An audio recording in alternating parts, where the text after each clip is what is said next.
1 cup கோதுமை மாவு தான் எடுத்துருக்கிறேன். காலையில் சிம்பிளாக டிஃபன் எப்படி செய்கிறதுன்னு பார்க்கலாம். கொஞ்சம் இதில் மிளகுத்தூள் தூவிக்கலாம். அப்போதான் சாப்பிடும்போது நல்லா டேஸ்ட்டாக இருக்கும். இதுக்கு தேவையான அளவு உப்பு போட்டுடலாம். எல்லாம் சேர்த்து நல்லா கலந்து விட்டுடலாம். பாருங்கள், எல்லாமே நல்லா கலந்து விட்டாச்சு. இதெல்லாம் நம்ம சுடு தண்ணி ஊற்றி தான் சப்பாத்தி மாவு பார்த்து பிசைஞ்சு எடுக்க போகிறோம். இதில் கொஞ்சமாக நம்ம நெய் போட்டுக்கலாம். சாப்பிட்றதுக்கு நல்லா டேஸ்ட்டாக இருக்கும். நம்ம எந்த கப்பில் மாவு எடுத்தோமோ அந்த கப்புலேயே 1/2 கப் தண்ணி சுடு தண்ணி ஊற்றி நல்லா பிசைஞ்சு எடுத்துக்கலாம். பத்தலைன்னா நம்ம கூட கொஞ்சம் வச்சுக்கலாம். கொஞ்சம் நம்ம சூடு பண்ணும் போதே எக்ஸ்ட்ரா சூடு பண்ணிக்கணும்.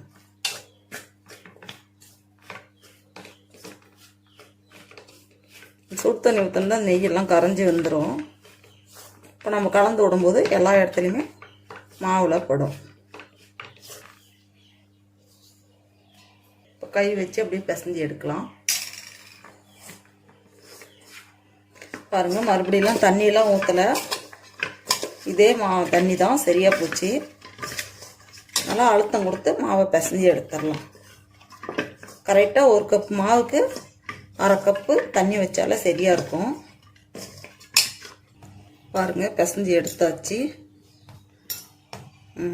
ஓரளவுக்கு நல்லா சாஃப்டாகவே இருக்குது. நம்ம சுடு தண்ணி ஊற்றணும் இல்லையா, அதனால் பாருங்கள் எந்த அளவுக்கு சாஃப்டாக இருக்குது. இப்போ நம்ம இதில் சின்ன உருண்டையாக பிடிச்சி சின்னதாக பிடிச்சி பாருங்க, தட்டு பெருசு.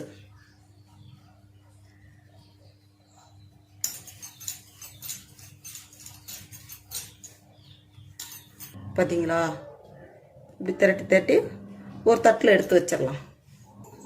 இதில் வச்சு தான் வேக வைக்க போகிறோம். இதில் கொஞ்சமாக எண்ணெய் தடவிடலாம். பாருங்கள், சுற்றி வர அப்படி எண்ணெய் தடவிட்டா மாவு வெந்த பின்னாடி எடுக்கும்போது பிடிக்காமல் வரும். இப்படி தேய்ச்சி எல்லாமே எடுத்து வச்சிடலாம். பாருங்கள், எல்லாமே ஒரே மாதிரி தேய்ச்சி எடுத்து வச்சுட்டேன். இப்போ நம்ம இட்லி போனி வச்சு வேக வச்சு எடுத்துக்கலாம். பாருங்கள், தண்ணி ஊற்றி வச்சாச்சு.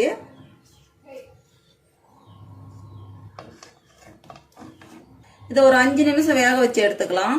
அதிக நேரம் தேவையில்லை. ஒரு 5 நிமிஷம் வேக வச்சு எடுத்தாலே போதும். மூடி வச்சிடலாம். ஒரு 5 நிமிஷம் வேகட்டும். அதுக்கு மேலே விட்டால் நம்ம டைட்டாக வெந்துடும். ஒரு 5 நிமிஷம் இருந்தாலே போதும். வேக வச்சு எடுத்துடலாம்.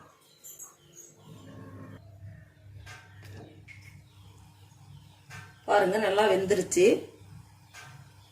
அதிகமாக ரொம்ப வேக விட்டால் நல்லா டைட் ஆயிரும். அதிகமாக வேக விடக்கூடாது. கரெக்டாக 5 நிமிஷம் ஆச்சு. எல்லாமே வெந்து வந்துருச்சு. இப்போ நம்ம ஸ்டவ் ஆஃப் பண்ணி எடுத்து வச்சிடலாம். ஆறட்டும். இதில் கொஞ்சம் எண்ணெய் விட்டுக்கலாம். கொஞ்சமாக 1/4 ஸ்பூன் ஜீரகம் போட்டுக்கலாம். சீரகம் பொரிஞ்சிருச்சு. நம்ம பெரிய வெங்காயம் பொடியாக நறுக்கி வச்சதோ ஒரு வெங்காயம் இதெல்லாம் சேர்த்துக்கலாம்.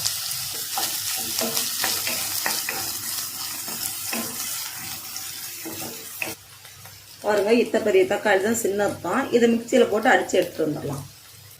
கொஞ்சம் பெருங்காயத்தூள் சேர்த்துக்கலாம். கொஞ்சமாக மஞ்சத்தூள், கறி மசால் 1/4 ஸ்பூனு,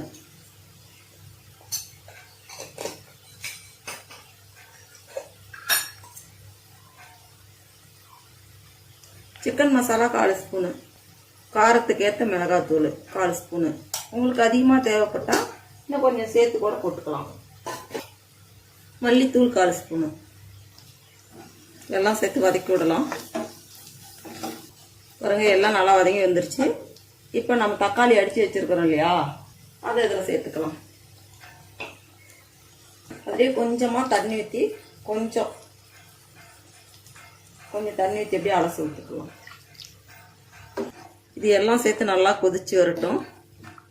நல்லா பச்சை வாசலாம் போகிற அளவு நல்லா வெந்து வரட்டும். ஒரு அப்படியே 5 நிமிஷம் இருக்கட்டும். அப்படியே எடுத்து வைக்கலாம். கட்டை மேலே சின்ன பீஸாக கட் பண்ணி எடுத்துக்கலாம்.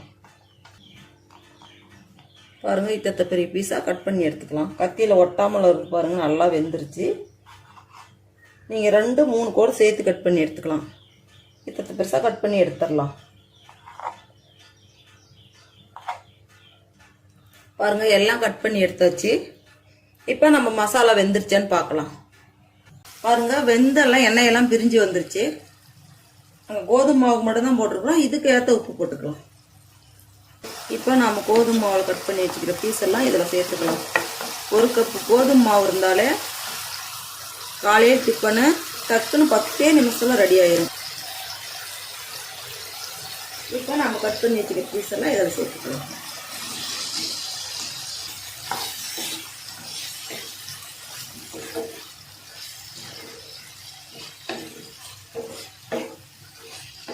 இப்படி ஒரு முறை செஞ்சு சாப்பிட்டு பாருங்க, அவ்வளோ ஒரு டேஸ்ட்டாக இருக்கும்.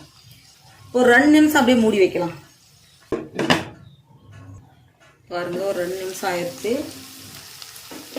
எல்லாம் அந்த மசாலா பூரா இதில் ஏற்றி வச்சு நல்லா வந்து மசாலா எல்லாம் நம்ம கட் பண்ண பீஸில் இப்படி வந்துருச்சு, கலந்துடுச்சு.